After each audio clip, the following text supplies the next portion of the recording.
सोचिए दुनिया में एक ऐसी जगह है, एक ऐसा पुरस्कार पहाड़ जिसके गिर्द अजीबो गरीब कहानियां बुनी हुई हैं। सन 1999 में रूस के एक डॉक्टर अर्नेस्ट मिल्दाशेव अपनी टीम के साथ तिब्बत पहुंचे। मकसद था इस पहाड़ के राजों से पर्दा उठाना। लेकिन जब वो वापस आए तो उन्होंने कुछ ऐसे दावे किए जिन्होंने पूरी दुनिया को हिलाकर रख दिया। और यही तो सबसे बड़ा सवाल है ना? देखिए, दुनिया की बुलंद तरीन चोटी माउंट एवरेस्ट को हजारों लोग सर कर चुके हैं, लेकिन उससे 2200 मीटर छोटे कोहे कैलाश पर आज तक कोई क्यों नहीं चढ़ पाया? आइए आज इसी रात से पर्दा उठाते हैं। ठीक है, अब जरा इसमें गहराई से उतरते हैं। सबसे सनसनीखेज दावों में से एक ये है कि कैलाश के करीब वक्त बहुत तेजी से गुजरता है। जी हाँ, कहा यह जाता है कि वहाँ बाल और नाखून मामूल से कहीं ज्यादा तेजी से बढ़ते हैं। और तो और कुछ कोह पेमा तो चंद ही अरसे में बूढ़े होकर मर गए। लेकिन क्या इन बातों में जरा सी भी सच्चाई है?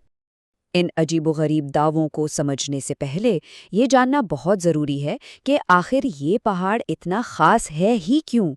इसकी असल अहमियत उसकी मजहबी और सकाफ़ती हैसियत में छुपी है, जो सदियों से कायम है। जो चीज़ कोहे कैलाश को वाकई ख़ास बनाती है वो ये है कि ये सिर्फ एक नहीं बल्कि 4 बड़े मज़ाहिब के लिए मुक़द्दस है, यानी हिंदू मत, बुद्ध मत, जैन मत और बोन मज़हब। हिंदुओं के लिए ये भगवान शिव का घर है, बुद्धों के लिए ये बुद्धा डेमचो का मस्कन है, जैन मत के पैरोकारों के लिए ये वो जगह है जहां उनके पहले तीर्थंकर को निजात मिली, और बोन मजहब के लिए ये वो महवर है जहां आसमान और ज़मीन आपस में मिलते हैं। और बात सिर्फ मजहब तक महदूद नहीं है। ज़रा इसके जोग्राफियाई पहलू को देखें। एशिया के 4 बड़े दरिया सिंध, सतलुज, ब्रह्मपुत्रा और कर्णाली इसी पहाड़ के आसपास से निकलते हैं।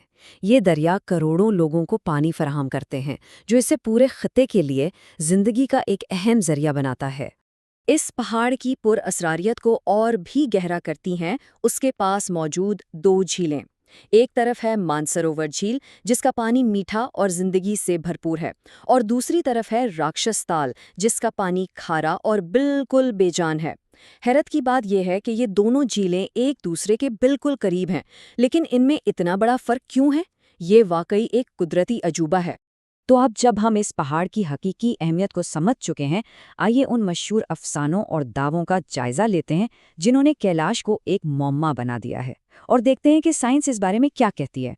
एक बहुत बड़ा अफसाना ये है कि कैलाश कोई कुदरती पहाड़ है ही नहीं, बल्कि किसी कदीम तहजीब का बनाया हुआ एक बहुत बड़ा अहराम यानी पिरामिड है।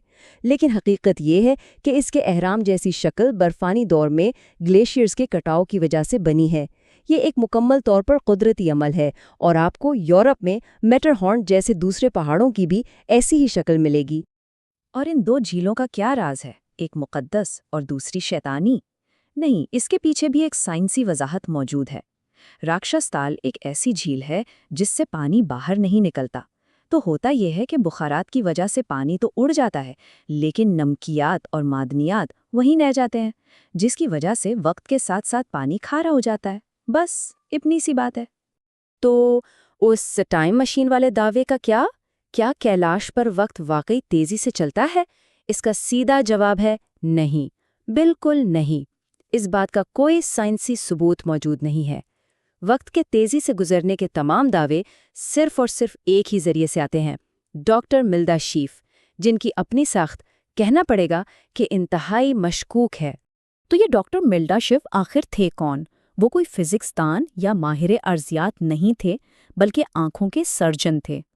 वो जल परियों और वैम्पायर्स के वजूद पर यकीन रखते थे, डार्विन के नज़रिया इर्तिक़ा को मुस्तरद करते थे, और उनके किसी भी दावे को कभी किसी मोतबर साइंसी जरीदे में शाया नहीं किया गया।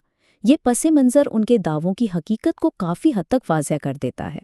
एक और दावा इसके कामिल जोग्राफियाई मकाम के बारे में है। कहा जाता है कि ये कुतुब शुमाली से बिल्कुल 6,666 किलोमीटर के फासले पर है। लेकिन जब हम असल आदाद शुमार देखते हैं तो पता चलता है कि ये फासले करीब तो हैं, लेकिन बिल्कुल दुरुस्त नहीं। ये सिर्फ मुबालगा आराई है। तो फिर इस गैर मरई ताकत का क्या जो कोहपेमाओं को रोक देती है? इसकी वजाहत है एल्टीट्यूड सिकनेस, यानी ज़्यादा बुलंदी पर ऑक्सीजन की कमी। इसकी वजह से शदीद सरदर्द, उलझन और यहाँ तक कि वहम भी हो सकता है। یہی وہ احساسات ہیں جنہیں لوگ ایک پراسرار طاقت سمجھ بیٹھتے ہیں۔ اب جبکہ ہم نے تمام افسانوں کو ایک طرف رکھ دیا ہے تو پھر اصل وجہ کیا ہے؟ آخر کیوں آج تک کوئی بھی کوہ کیلاش پر نہیں چڑھ پایا؟ جواب افسانوں سے کہیں زیادہ گہرا اور معنی خیز ہے۔ اصل وجہ ہے احترام اور پالیسی کا ایک سلسلہ جو 1985 میں شروع ہوا۔ اس سال مشہور کوہ پیما رینہولڈ میسنر نے مذہبی عقائد کے احترام میں اس پر چڑھنے سے انکار کر دیا۔ 2001 میں ایک ہسپانی ٹیم کو اجازت ملی، لیکن عالمی احتجاج کے بعد اسے منسوخ کر دیا گیا۔ اس کے بعد چینی حکومت نے کوہ کیلاش پر کوہ پیمائی پر مستقل طور پر پابندی لگا دی۔ اور یہ بات بہت کچھ واضح کر دیتی ہے۔ دنیا کے عظیم ترین کوہ پیما رینہولڈ میسنر کے یہ الفاظ فتح کر احترام کی اہمیت کو ظاہر کرتے ہیں۔ وہ سمجھ گئے تھے کہ کچھ جگہ فتح کرنے کے لیے نہیں ہوتی۔ تو کیلاش کا اصل معجزہ کیا ہے؟